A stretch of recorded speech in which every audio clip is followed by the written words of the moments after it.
You're welcome back on the program. Good morning, Abuja. This beautiful Monday morning, and yes, that break was short, but it was quite educative. And today, we want to discuss something that is here with us, which is the perennial rain, and of course the effects that it comes with, which include flooding. And joining me in the studio to shed light on how this beautiful city can avoid being residents of this beautiful city can avoid being victims of flooding, and how we can design better houses, better living areas, and as well as a better city, is none other but Bolaji Abdulbasit Bakare. You're welcome on the program, sir. Thank you so much for having me. Yes, Bolaji Abdulbasit Bakare is an estate surveyor and quite one that has got his niche here in the Federal Capital Territory. Yes, sir. You have contributed immensely. You have this vast experience in city planning, and especially as it comes to building it little by way of estate to estate. We have the situation of flooding in the FCT, especially in the last 2-3 years, where we've seen homes fall victims to the flood situation. Areas, vast swathlands become flooded, and one thing that professionals like yourself have constantly preached is the fact that we need to do better drainage system. Now, as an estate planner, as an estate surveyor, we want to hear your thoughts. How can we build better estates, putting this flooding situation into perspective? Thank you so much. Thank you for having me once again. I want to tell you that there are a couple of things that we need to put in proper perspective. It starts from the concept of the city and the concept of the estate you want to put in place. There are some things that need to be on ground, and I call it a pre-planned development that you need to deploy. When you talk of smart city, you are talking of where ICT come into place, where you have a functional, you are sure of the security and safety of the inhabitant of such estate or city, as the case may be. You are equally talking about the accessibility, the interconnectivity of various districts, and the functionality of the market, the growth, the economic growth, the participation of inhabitants, and more importantly, the information sharing. I'm aware that, and let me say it's unfortunate, when you continue to have a problem for 2 or 3 years and it's not being solved, that means the information is not being shared. With Abuja in focus, I'm aware that Aegis, they have GIS department. The GIS department is Geographical Information System. The Geographical Information System ought to have known what we call hazard mapping. Hazard mapping. And then equally check some area that you know that this area is vulnerable to have this thing, to have flood. Flood, we are having flood because of climate change. So for climate change that we are having, then we need to have what I can call advocacy. People need to be enlightened. The drainage needs to be cleared before rainy season. Right now we are in rainy season. No any jingle to sensitize the occupants of the city. No any single jingle that, okay, so no short play for them to know that these are the impact of such flood. But more importantly, I want to urge the urban development that they should work more on GIS that has to do with hazard mapping. They have seen it coming. They need to deploy immediate solution to such area. and all the vulnerability locations need to be arrested, tackled before. I've gone around and I've seen that currently they are clearing the drainage. But not just clearing. After they have cleared, funny enough, you still see heaps of refuse by the side, by the shoulder of the road. Meaning that some people are not doing the job. You have cleared the drainage, but if you don't evacuate it completely to a dumping area, such thing from the shoulder of the road will still fall back to the drainage. So that's just it. More importantly, it's about information sharing and the need for government to take what I can call a proactive step, advocacy. They can't have station like you and you not be engaged. They need to engage the people, park, motor park, and some other stuff. Let there be advocacy. That's just the thing. Wow, that was really deep and very insightful. Now talking about, we want to look at from your perspective now, from you as an estate planner. Let's look at an estate. What are those things that an estate needs to put in place to at least play its own part in not contributing to the drainage clogging? Well, it's about zoning. These are planning tools. Good drainage system, accessibility.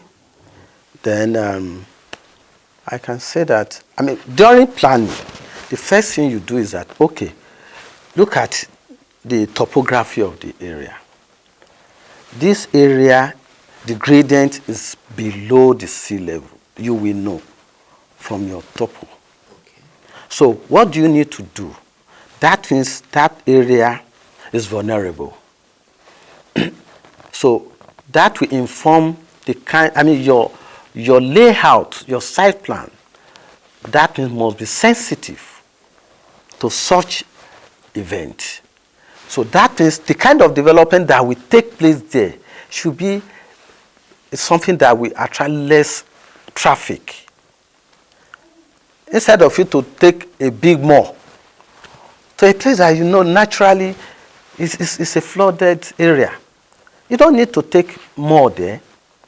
Probably you can take a football pitch or something that will attract less traffic to such area. So when you are designing an estate or a city, all those things need to be taking place because, the key word is that your layout must be sensitive to all the vulnerable area or points or flash points.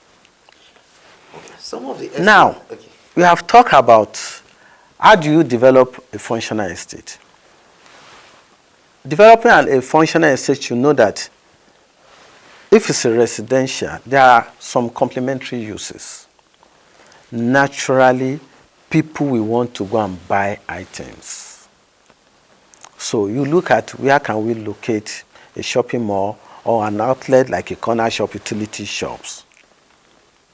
And it has to be a central area that is accessible. So then you equally look at the fire hydrant, the fire service, fire line, in case there is fire outbreak.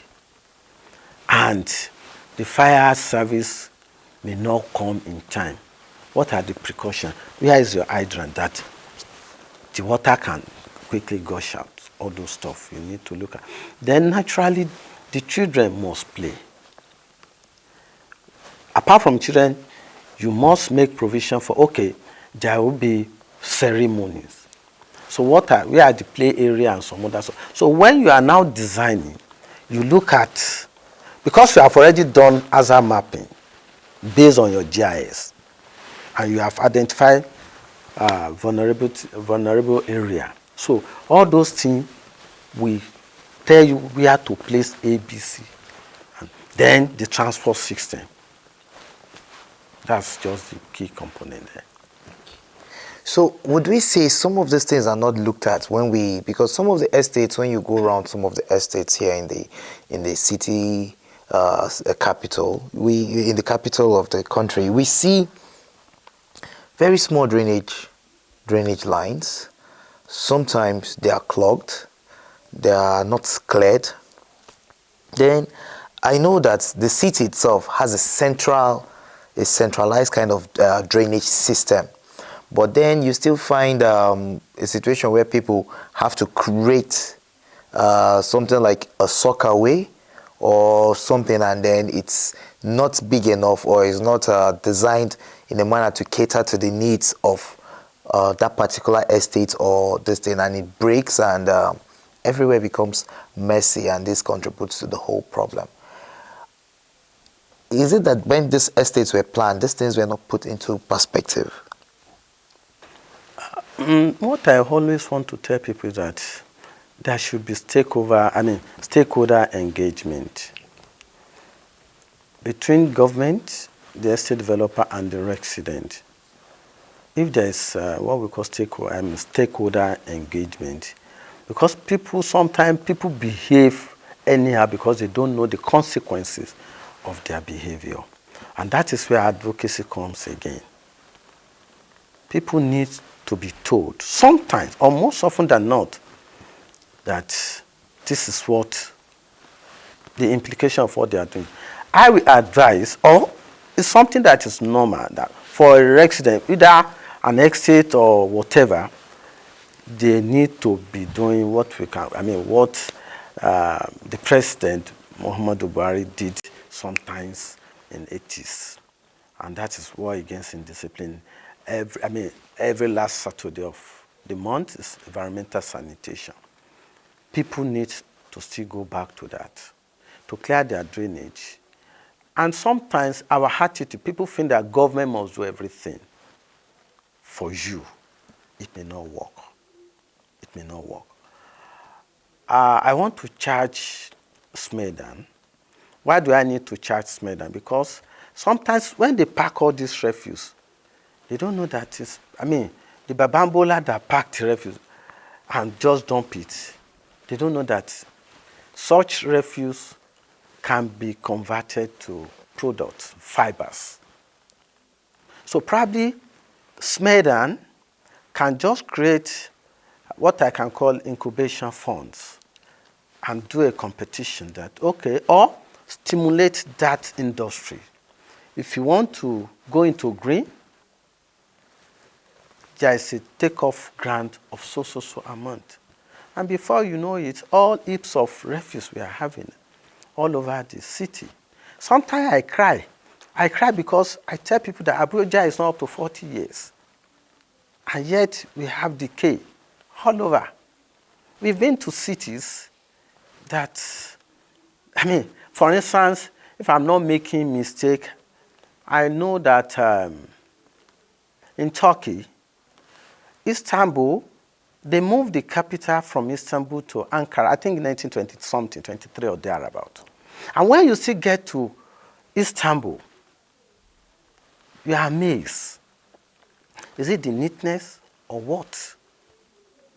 You go to other cities of the world and look at, Abuja is not up to 50 years, and yet you see so many decades.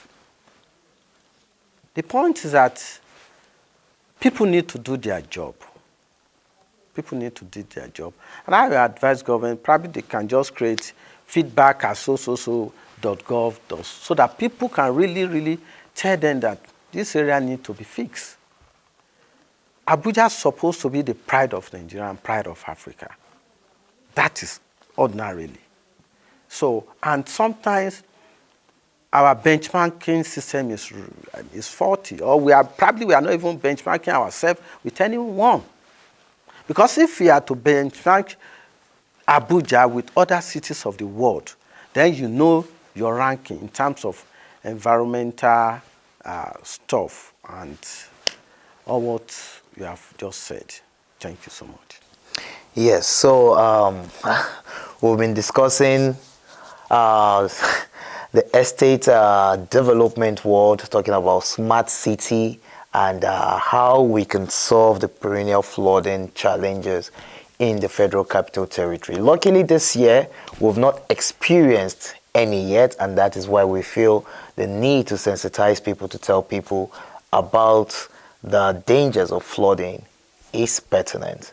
And of course, in the studio doing justice to this topic has been none other but Bolaji Abdulbasit Bakare. You're welcome on the program once more, sir. Thank you so much. Now we'll take a short break, and then we'll see a feature on a community called Dobi.